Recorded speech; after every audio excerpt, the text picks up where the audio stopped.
Hello here, and welcome again to another edition of the Husker Online Show. Sean Callahan, Steve Sipple, Robin Washett. It is Michigan week. Fox back in town. Third time in 5 weeks. Nebraska will be on Fox for another 2:30 game here at Memorial Stadium.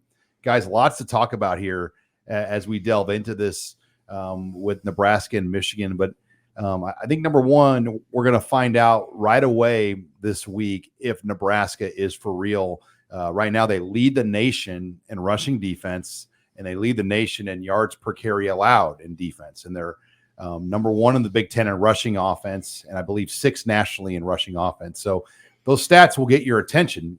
Now, granted, they haven't played, exactly any world-beating offensive units that run the ball well. Colorado throws the ball well. So they've had some matchups that against opponents, but this week they're going to be tested in both of these areas, and we're going to find out just how real A, Nebraska's rush defense is, B, how good their running game is overall. Yeah, I'll tell you what else gets your attention is your shirt. And it shows up magnificently. It's great on camera, isn't it? It really is. That is, I feel incredibly deficient right now. One of these days we'll have shirts like that. I don't know. It's getting pretty late in the game for me, Rob. I told Rob I got prime rib juice from the Shriners event on mine. Anyway, hey, Sean. Bloody Tuesday. Yeah, it is Bloody Tuesday. Is. Prime Rib Tuesday. I got 4 interviews today. I got a show tonight. Yeah. I'm just ready to go. Look at that shirt. Did you pick that out? Or did Lisa?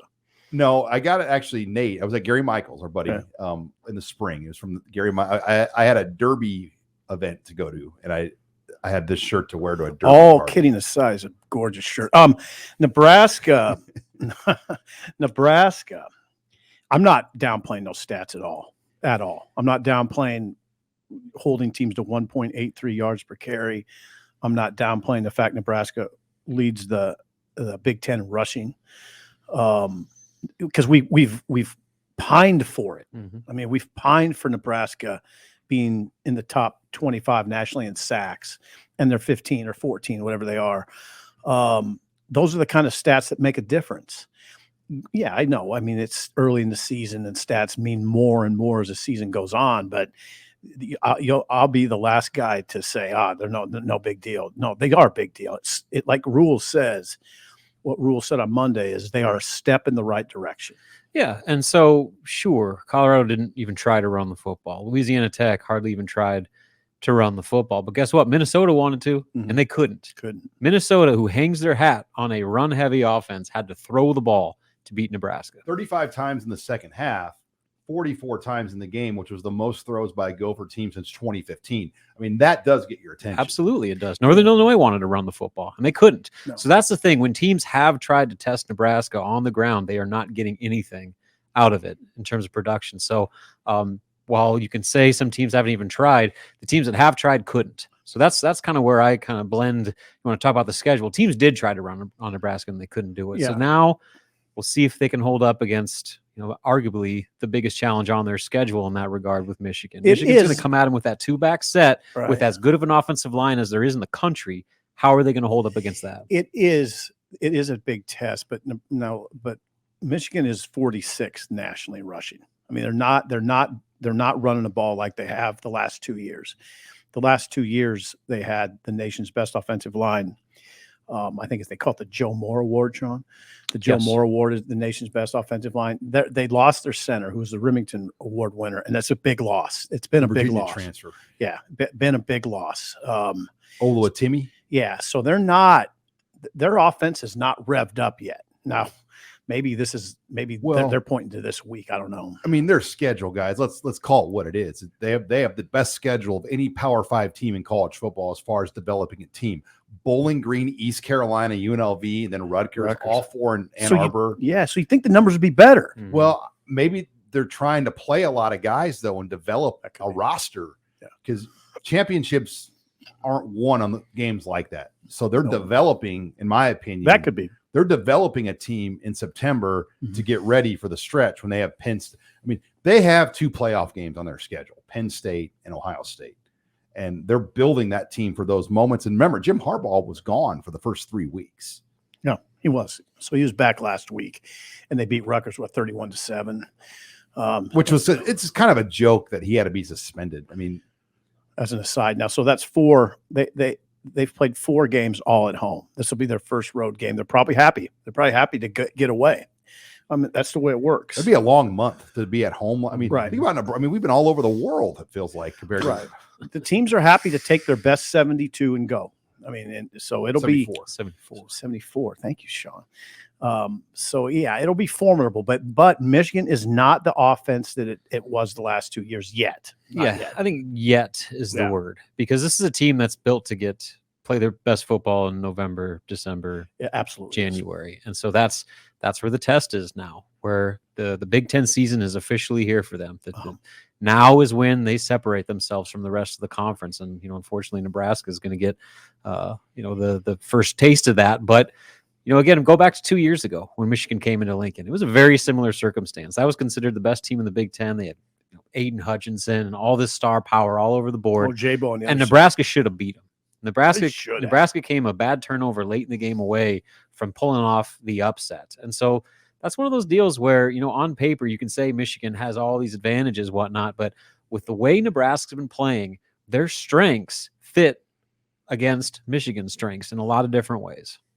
And it was interesting, guys, as we talk Michigan, Nebraska here on the Husker Online show, to hear Matt Rule just show respect to Jim Harbaugh, how much he's emulated the style, the blueprint that Harbaugh plays with, and even the satellite camps and going around. And we were with Matt Rule this summer on the road at satellite camps. And I mean, he said Jim Harbaugh is the guy that started. I mean, satellite camps had been around forever, but Michigan obviously took those things to another level when Harbaugh was going all over the country. They went to Greece or something. Rome. Well, that was just practices. Those weren't camps. They had like spring practice drills.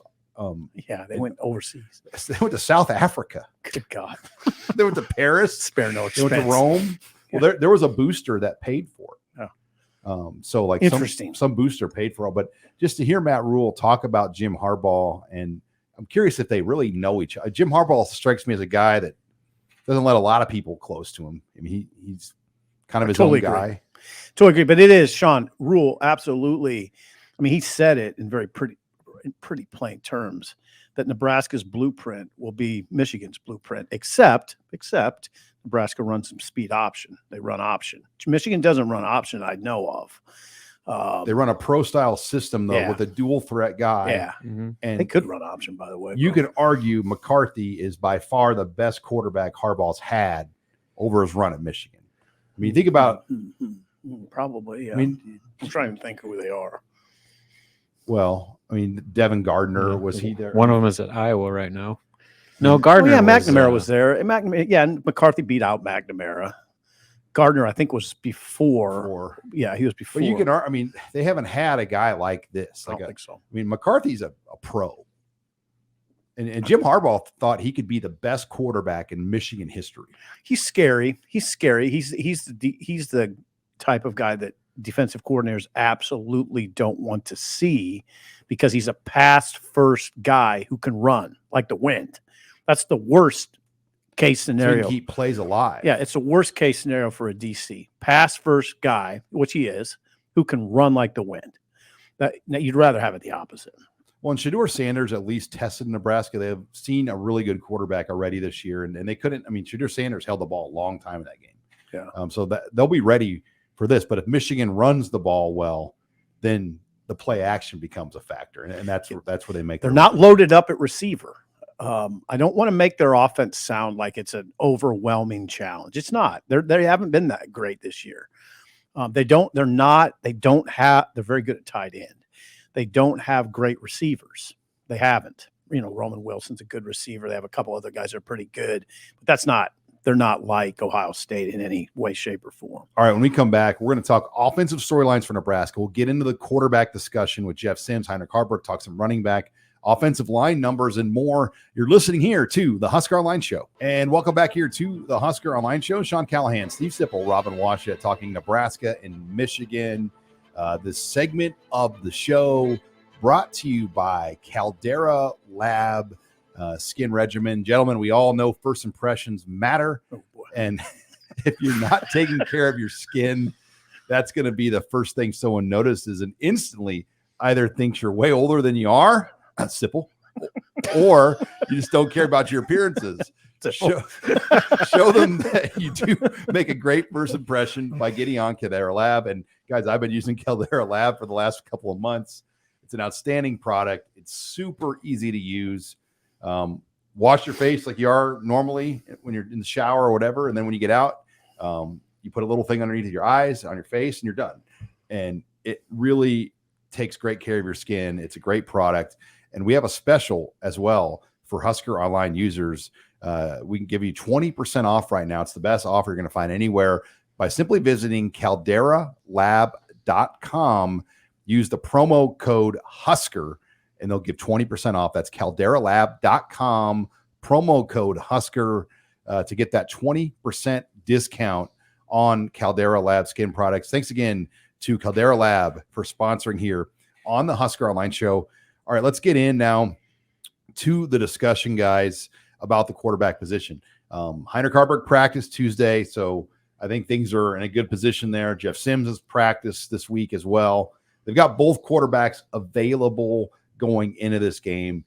Is it as simple as, hey, Haarberg's the hot hand, he's 2-0, we're going to roll them this week, and if things go wrong, we can go to Jeff Sims? Well, it was revealing today that Heinrich's full go. I mean, 100%. Sims is not. In fact, Marcus Satterfield, the offensive coordinator, said Sims is not 100% by any means. Come on, doesn't it look like it's pointing towards Haarberg again? Yeah. I mean, I think it's just, that's what we should assume until someone says differently, especially when you read the tone that Satterfield, I mean, not only did he say he was full go, like everyone that went up to the podium on Tuesday in the post-practice interviews just raved about Haarberg. Really? Talked about him like he's the guy, and that he just carries himself with this confidence, and guys are rallying around him, and he looks like he's a 3-year starter and all this stuff. So either he's having that great of an impact, and if so, of course you roll with him, or everybody is trying to like intentionally rally around him and boost him up because they know that he has to be the guy with Sims' situation. Well, he makes runs. And again, I wrote this week, he kind of did his own tribute to Taylor Martinez and Adrian Martinez. Ooh, I like that, Sean. In the game. I mean, he had his Martinez square moments. Yeah. That's a good point. He had those long runs. I mean, God, he's fast. That gets your attention. Well, he was going to contend to win the 100 meters before COVID canceled this track. Then he is an early enrollee. So, well, he just won C2 or the whole thing. Well, there's only C in track. We would have had a chance in a lot of events in track and C. His mother was an Oklahoma State track athlete, so he's got track. And then his dad was a Nebraska fullback. Oh, it's a really evidently it makes a hell of a quarterback. Yeah. It's it's really an appealing sight for a football fan seeing a 6'5", 220-pound guy running that fast down the burning field. DBs at the second level. He did. He ran past DBs for Louisiana Tech. And then Satterfield today, interestingly, he said one thing he needs to work on is his conditioning. He said he makes those long runs and is hyperventilating. Like Rocky. He said he was like Rocky in the 8th round, could barely stand up. You got the impression that Satterfield was kind of joking, but not totally joking. No, like if you go back and watch the TV broadcast, I remember during the game, I had a buddy of mine text me saying, is Haarberg hurt? Like, it looks like he's got a rib injury. We were seeing that, right? He was grimacing and breathing really hard. And apparently that's just him getting winded. And that's what that was. You want him running the ball 20 times a game. Yeah, that conditioning. When you're that big, though, it's hard to run. I wonder how much of it is nerves too, like the adrenaline, the moment. Yeah. I mean, just like the amount of the whole scene, not just the fact that you're running 75 yards, just the whole, but the crowd and that whole thing, like how much of that is adding to a lot, the shortness of breath, the excitement. Right. Yeah. But he's only turned it over once, right? In 2 games. Sims 6. You can keep going back to that. Yeah, he does. I know you always point that out. He has. Just saying. Yeah, he has. He has. But luckily, people fell on his fumbles, whereas they did not fall on Jeff Sims' fumbles. And just thinking about where this kid was at a year ago, guys. I mean, think about Mark Whipple basically telling him not to even go to quarterback meetings. To now, he's starting at Nebraska, and he's doing a good job. And I mean, they could have used this type of quarterback play a year ago when Casey Thompson got hurt. Yep. That's pretty poor. That's pretty poor. Now, and then you have to, gosh, I mean, now that we're talking about it, I've been sort of, I guess, critical of Rule and Satterfield to a certain extent on their selection of Sims. Well, if you're going to do that, you also have to acknowledge they went to Harburg and said, we like what you have. All right. And From the day one. Right. He was thinking about if he needed to go somewhere else. Like he admitted. It's no, he definitely did. I wrote that in Tunnel Talk a couple weeks ago. He filled out the transfer portal. I mean, I know one place in particular he wanted to go, but that he no, they went to him. Give Satterfield and Rule a lot of credit. They said, you're a quarterback. And look what's happened. You're listening here to the HuskerOnline shows. We talk offensive storylines. Guys, we know Anthony Grant's the man at running back. They've got to get him 20 quality touches a game. I think the bigger question is, what's the number 2? Is there a number 2? And this week's soup special appears to be Joshua Fleeks. Yeah, how about that? I'm sure he appreciates that. Running back du jour. They had Emmett Johnson. But Joshua Fleeks, who played running back in high school. A little. And at Cedar Hill in Texas. Yeah, I was looking at his numbers. They look more like receiver, like he played both. I just know the film that I broke down of him at my events from high school. He was playing running back? He was playing running back, and he played for Joey McGuire back then. Then he played receiver at Baylor. He had 27 carries. He's extremely gifted athletically, but he just hasn't had any opportunities. Well, he had opportunities at Baylor, but he was a receiver at Baylor. I mean, he had 49 catches or something like that at Baylor, and he rushed the ball, like I say, 27 or 28 times. So he's played the position. He obviously moved there after well, I mean, it's been kind of quiet till today, but Fleeks moved to running back after Irvin and Ramir Johnson went down September 16th against Northern Illinois. I don't know where he stands, although Satterfield said today he's coming on. He said those words, he's coming on. And you got to remember, too, that when they started fall camp, he got sent home because he was out of shape. He wasn't allowed to report for the first 2 days. Yeah. And so, like, he's had to play catch up here. So maybe now he's finally into the form where they expected he would be. And now he's, coincidentally moved himself into a conversation to be in the running back rotation. Yeah, he's listed at 6'1", 205. And if you see his body type, he always has looked more like a running back to me. I mean, from the moment I saw him, I thought, man, he looks like a running back. Is he more of a third down kind of receiving type back option? See the new Ramir? I don't know. That's Emmett. I mean, they say that about Emmett Johnson. I don't know. Here's what I'll tell you. The pass protection. Here's what I'll tell you. Against Michigan, it's a grown man game. Okay. Anthony Grant's 24. Josh Fleeks is probably 24, maybe 25. 6-year guy. 6-year guy. I mean, it makes sense from that standpoint. Running Emmett Johnson into Michigan's defense, I would not be overly comfortable with. Or Quentin Ives. Yeah, or Quentin Ives. I'm just saying, they're just kids. Okay. Now, maybe Emmett Johnson will get in and run 15 times for 85 yards. I'd fall off my chair if that happens. And that's where I go back to the pass protection thing. That is such a critical part in a game like this against a pass rush like Michigan's with an offensive line, Nebraska 100. That has struggled with its pass protection, especially on the edges. You need a guy that knows what he's doing. And how to identify blitzes. And I would. You'll get your quarterback killed. I'd feel a lot more comfortable with a 6-year player that knows football as well as anybody on that offense, rather than a true freshman or second-year player. Yeah, and we're kind of up against it here, guys. But we haven't even talked about the O-line. I mean, in terms of run blocking, that was their highest graded out game as run blocker since the 2016 season opener against Fresno State. Wow. So that group has done an outstanding job with run blocking.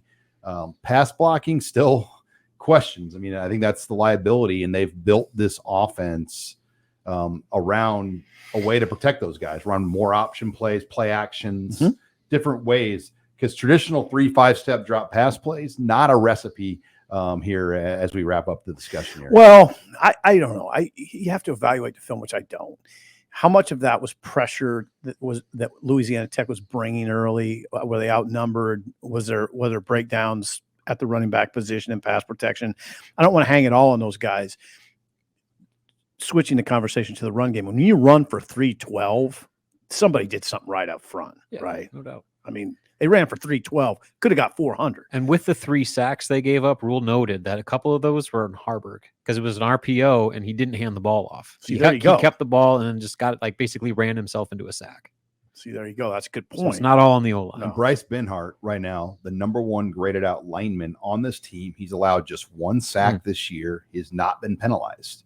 Wow. Heading into the year, he had given up, several sacks, and he'd been one of the bigger lives. So Bryce Benhart, really one of the better stories that's emerged on this improved offensive line we've seen here through 4 games. But when we come back, we got to shift the discussion over to the defense. You're listening here to the Husker Online Show. And we're back here on the Husker Online Show. Sean Callahan, Steve Sipple, Robin Washett, getting you ready for Saturday's 2:30 Nebraska-Michigan game on Fox, as the Huskers and Wolverines will play in Memorial Stadium for the first time since 2021 when that game went down to the wire. But before we get into the defensive discussion, this segment brought to you by Bauer Infrastructure. Bauer Underground is helping shape Nebraska's infrastructure future and is looking for new members to join the team with open positions for laborers, equipment operators, aerial linemen, and foremen. Bauer Underground is searching for the best in construction. Visit BauerUnderground.com to learn more about career opportunities and industry-leading benefits, including competitive pay, employee-paid health insurance, dental, disability, vision, life insurance, 401k match, new top-of-the-line equipment, and a clothing allowance. No experience in underground utility instruction? No problem. Bauer will train the right people in the field, giving you the hands-on experience that you'll need to build a long and rewarding career. Want to learn more? Visit Bauer Underground on Facebook to view testimonials from current Bauer teammates, hear about their experiences, the company culture, and the importance of their work. Bauer Underground is family-owned with crews and work sites across Nebraska. Wherever you live, Bauer has an opportunity for you. For more information, like Bauer Underground on Facebook or visit BauerUnderground.com. Come start your new career today. Thanks again to Bauer Underground for sponsoring the Husker Online Show, guys. But let's get into the defensive discussion here for Nebraska, because this is going to be a real test. Will this? This will be the real. Minnesota wanted to run the ball, but Michigan wants to really run the ball, and they're going to be stubborn about it. Yeah, this is a lot better than Minnesota. And they see those stats that Nebraska has, and they want to stick it to Nebraska. Oh, absolutely. No, you're right. This is better than Minnesota. There's no doubt about that. Not even debate. Again, the numbers aren't where we covered that. We don't have to go into it again. But you're right. They'll come in with the mindset of they're going to see a lot of Blake Corum. They'll probably see a lot. Nebraska will see a lot of Blake Corum. They'll probably see some Donovan Edwards. And McCarthy's scary as a runner. He's scary as a runner. So yeah, this is but I like Nebraska against the run. I haven't seen anything that to me would suggest that they're in trouble here. Reimer's injury, something we got to watch. Luke Reimer. We don't know his status. Evidently, it might be a concussion protocol. Oh, really? You heard that? Well, his pads were the way he took his pads off and things. That makes sense. That was the first thing that came to my mind. Yeah, the way he was on the sideline. So, so those are always tricky. Yeah. Yeah, because you never know. So obviously having a guy like that who could be one of the top 3 tacklers in program history in a game like this would be significant. But either way, I agree with you, Sip. I know that Michigan is going to come and try to establish physicality from the jump, but Nebraska's defense has handled that pretty well. They've been the aggressors in almost every game they've played defensively, especially in that front 7. And what's really helped them is the amount they've been able to rotate when they've got those hockey lines coming in. Yeah. Every player that you ask about that says that Blaise Gunnarsson on Tuesday was talking about how he feels so fresh in games that by the 4th quarter, he feels just as full of energy as he does on play 1. So that, I think, is a big part of this, to where in previous years you had your top end guys and nobody else. Now you have lines that you can move in, and that's going to keep guys fresh, to where the way Michigan plays is just the way Nebraska wants to play, where they dominate the 4th quarter. Well, that's going to be a lot harder against a defense that plays that many guys who are all effective. Now you remember last year, guys, Michigan shoved Nebraska around. They did. Now, it's a different crew, though, now. Nebraska has a different crew of guys. They have a Hutmacher who's playing much better. Much better. Now you've added Cameron Lenhart, and Cameron Lenhart's healthy. We should mention that. Tony White slid that in to the conversation Tuesday. The defensive coordinator said, yeah, Lenhart's fine. Ooh, that's big. Well, it was a different game last year. It was cold. It was late November. the season was basically over for we're Nebraska staying at that out by the point. Detroit airport. It was just a rougher, more rugged day where this is going to be a beautiful day Saturday. It's gonna be hot. This And Michigan was better up front. I mean, Michigan was better was up front built last year. for that day. They were built to play on a snowy, ugly November game. But the thing in my mind that stands out, and I went back and read the column, was Nebraska getting shoved back 5, 6, 7 yards fairly regularly late in the game. Yeah. And Bush, Bill Bush was a defensive coordinator. He'd fully back that. They just got shoved around at the line of scrimmage. I don't see that happening this year, in part because Nebraska's better, but in part because Michigan's not as good up front. They haven't been as good. They missed. I'm telling you, they missed that center a lot. He's making, he made all the calls. He got a lot done in the middle, and they don't have that. He was the Remington and the Outland winner. Hello. He stayed in Nebraska for a full week for both awards days. Hello. Now that's a big loss. So, but I don't anticipate Nebraska getting shoved around like that. I don't think they will. And they bring in guys now. Reimer is a huge injury, but guys, they have guys there. I mean, Bullock played 48 snaps last week, played well. Javin Wright has really become a major factor. And then Nick Henrich is playing well. Bayer. Yeah. Mekhi Gabair. I mean, those guys are all good players. Did I say it right? G silent.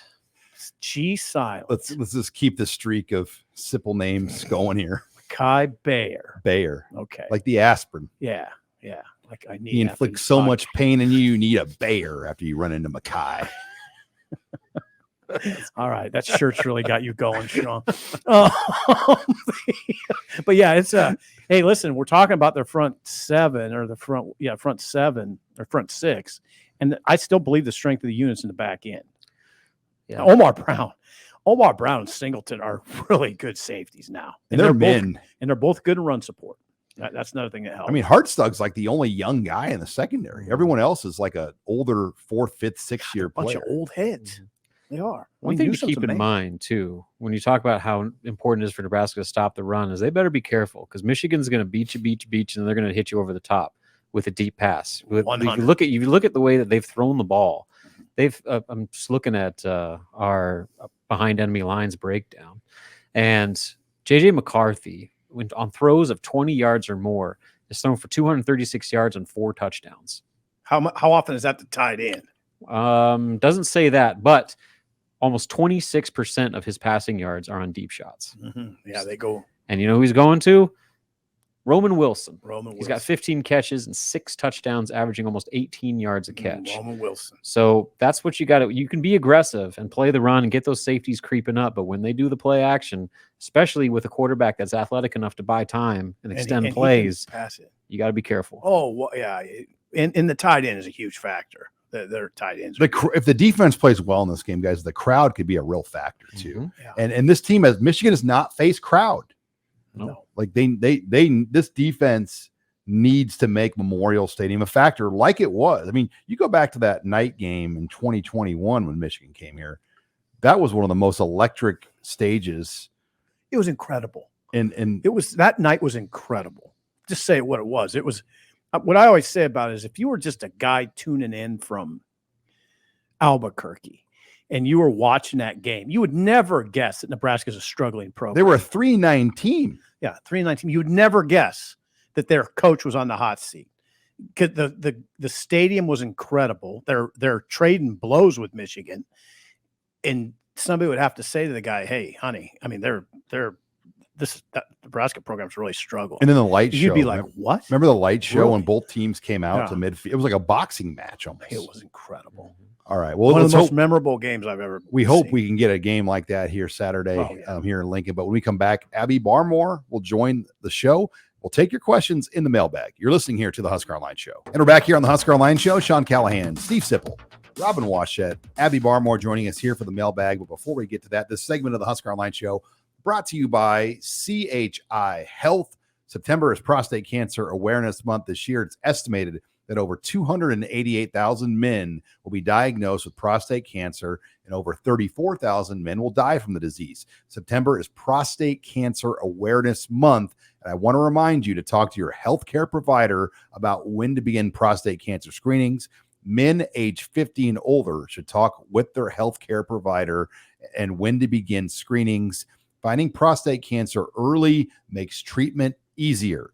If you don't have a provider, visit chihealth.com to find a provider and a CHI Health clinic near you. Once again, thanks again to CHI Health for sponsoring us here on the Husker Online Show. All right, Abby, time for the mailbag. Where are we starting off this week at? Through Nebraska's first 4 games, who is your offensive and defensive MVPs? Offensive MVP, probably Heinrich Harburg, because he's 2-0. Okay. It's easy. Yeah. So, I mean, I don't want to overcomplicate it. That's my first choice, probably. I mean, what else could you go with?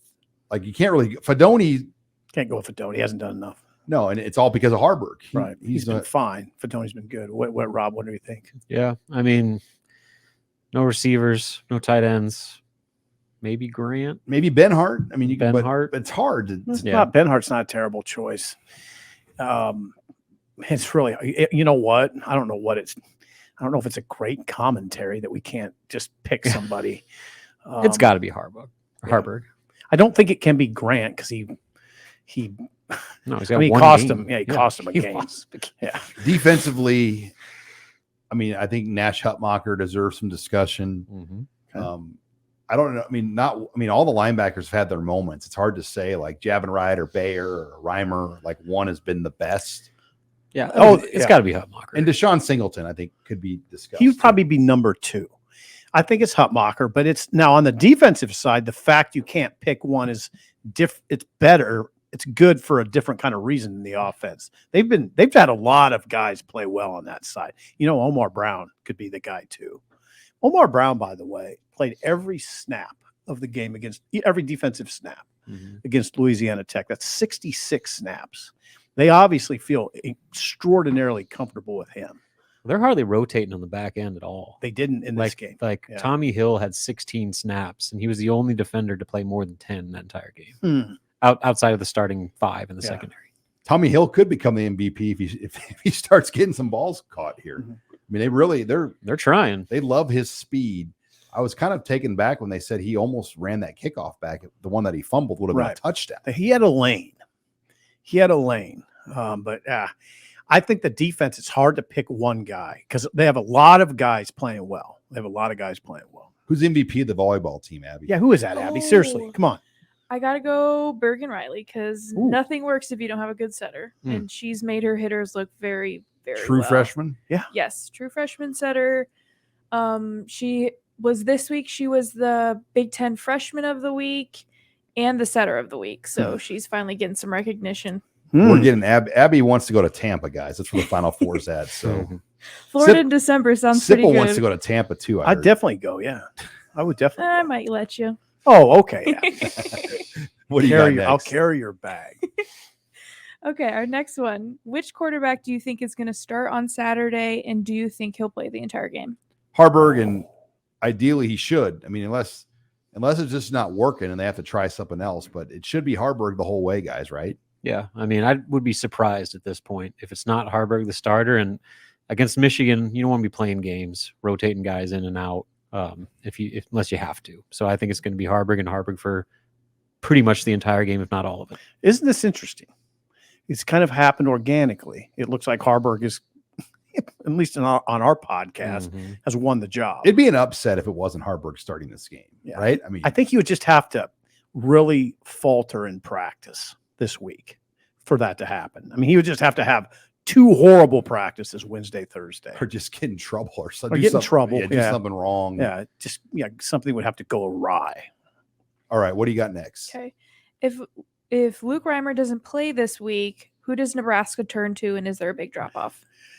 No, we kind of covered that, and I don't think there would be. Now, who would it be? I mean, would it be Bullock and who else? Henrich, Bullock, and then Javin Wright. Those Javin 3 Wright. guys. Yeah. And then can Bayer play both spots? I mean, he's played all 3. So Bayer's got versatility. Real versatility. They got Borders. They got Sherman. I mean, they have a lot of people at these spots now. Yep. I mean, I think a year ago you'd say Reimer being out, oh my gosh, how do they overcome this? But I think now like, you don't feel as bad about not having him if he's out. You know what? We don't do it enough. I feel like we always were just quick to, when Nebraska's struggling, say, man, they don't develop enough players. But when we're talking about this stuff, what we're talking about is players who've developed. Javin Wright obviously has developed in the program. Bullock clearly has developed. I would say Henrik has developed. Henrik's playing really good football coming off a major knee injury. And I don't know how he's moving so well. I'd like to talk to whoever did his rehab. I mean, he rehabbed at a super high level. And whatever they're doing from a strength and conditioning thing, I mean, it's working for some of these guys. They look, seems to. Guys are moving better. Yeah. I mean, that's what I look at. How well are they moving? They're really moving well. I have not seen one game where I'm like, I turn to Robin and say, God, they look slow. No, they don't look slow. No. You know, when they run those, when opposing teams would kind of run those crosses and your linebacker would just be like, trying to like chase the running back. I mean, they have many of those moments. No, you don't see a lot of that. And it could be schematics too. The scheme they're running just does a good job. Tony White's done a really good job with this defense. Tony White's probably not saying this, but like he's not thinking this, but like if they played well against Michigan and made it interesting with his defense, I mean, his name's going to be on a lot more radars. Yeah. No doubt about it. And the fact that he's got guys feeling so confident they're playing at such a fast level right now. He pointed that Singleton tackle against Louisiana Tech where he just 8 yards out, just bullets through the line and makes a huge hit, got recognized by national football guys. I mean, that was a play where he saw the play from 8 yards back before right as the ball carrier is getting the ball and just made an instinctual play. Mm-hmm. And you don't make those kinds of plays if you're not confident in what you're doing. Right. And so not only do guys know what they're supposed to do, they know how to do it. Yeah. I think that's a huge difference between previous defenses and this one. All right, we got time for two quick ones. Abby, what do you got? Okay, what does Nebraska need to do to jumpstart this offense? I just think if they could find something down the field in the passing game, and that I believe that's why Rule started Tommy Hill and Malachi Coleman. Absolutely. He's trying to get burners to loosen up defenses. 100% sure. And he's going to be stubborn about it. I think he's going to keep trying to force Tommy Hill and Malachi Coleman in there because Bullock, Kemp, and Washington cannot burn defenses. They need a burner. Yeah. They lost their burner in Xavier Betts, and they've been struggling to kind of replace that since. I mean, I don't know what Betts would have done. I mean, I don't want to act like he's done anything major. He's done enough that convinced me that he could be that guy, like a Trey Palmer, Samari Toure. You just gotta wonder at what point does Jalen Lloyd factor in? He's talk about a burner. Yeah, it's like Olympic track level speed right there. He played. Now he didn't show up on the Pro Football Focus thing that I had, but for sure played. He got like one snap, right? I mean, played against Minnesota. I don't think he did not get in against Colorado. Don't know about Northern Illinois. It just feels like that's going to be kept at 4 games. Mm-hmm. Okay. Malachi's over it now. I mean, Malachi's played in them all. So. But Sean, you're 100% right. They started Tommy Hill and Malachi Coleman for downfield threat. It would really help if they could hit one of those guys. It doesn't have to be a shot either. To make those safeties think, like, hey, I can't cheat the run, right? Because these burners are going to run by me. But all right, final question, Abby Barmore. Okay, so let's say maybe it's your birthday or a special occasion, but if you could go to any restaurant in the USA free of charge, you don't have to worry about travel, where would you go? All right, I'm going to throw one out here. And Robin, I told you about this place if we ever went to the Las Vegas Bowl. But you got to make a reservation, I guess, months in advance. The Golden Steer in Las Vegas. That sounds interesting. It's a renowned Vegas steakhouse restaurant, former mob. Ooh, it's got a lot of history. And Megan's gonna look. Here it is. Was it featured in Casino by any chance? It might have been. I mean, but they've got really good seafood there too. I mean, you'd almost have to decide if you want to get like seafood or the steak there. But the Golden Steer in Las Vegas has been kind of one staple that I'd like to check out I don't know. I don't have a Vegas trip on the horizon. You could wear that outfit just with some boots and it'd be perfect. I'd say some nice, like, snake skin boots. Yeah, got to be snake skin. Yeah. I mean, Sean's not going to wear cheap boots. The Golden Steer. Absolutely. Well, okay, Rob. All right. So there was a place back when I didn't have kids and could travel. We went to Italy. We went to Italy. Yeah. And went to Florence. Okay. And we went to this restaurant called Osteria Vecchio. Ooh. And it was some of the most amazing food I've ever had in my life. We went there twice 2 nights because it was so good. We had to come back the next day. I mean, like in my mind, when I was picturing what real Italian pasta and all that stuff was going to taste like, that's what it was. So if I could go back, take me there every day of the week. And Steve Sipple, El Toro, Yeah. Indianapolis. Oh, that's it. I mean, that's where I was going. Like, you were going to really say El Toro? Yeah, the best margaritas I've ever had. It's really not even close. If Nebraska ever makes, like, if they made it to Indy this year, which it's, I mean, it's nothing's off the table right now, but we will do a show from El Toro. Oh my God, Absolutely. Sean! Live. They may not even Live. want us to. Yeah,